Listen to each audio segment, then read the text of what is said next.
যাইতে যাইতে হঠাৎ আমি একদল মানুষের সামনে গেলাম, তাদের দিকে তাকায় দেখলাম পাগুলা উপরের দিকে বেঁধে রাখা। আর কি দেখেন, পা উপরে মাথা নিচে, মুশাক্কাকাতিন আসদাকুহুম, এই দুই পাশের যে দুই গাল, এই দুই গাল করাত দ্বারা চিরতেছে। উপরে পাগুলা, নিচে ঝুলন্ত, তো এইভাবে আপনার গাল ছিঁড়তেছে। তাসিলু আসদাকুহুম দামা, এই পুরা গাল, এই চোয়াল সহ রক্ত পড়তেছে। এই কল্পনায় আনেন, দৃশ্যটা কল্পনায় আনেন, পা উপরে মাথা নিচে, দুই পাশের গাল থেকে রক্ত পড়তেছে। ব্যাপারটা কত ভয়ঙ্কর। রাসূল বলেন, আমি বললাম এগুলা কারা, কার সামনে আমি আসলাম? মান হাউলা?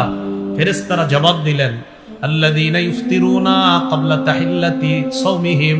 হুজুর, এরা তারা যারা ইফতারির সময় হওয়ার আগেই ইচ্ছাকৃতভাবে রোজা ভেঙে ফেলে, এরা তারা।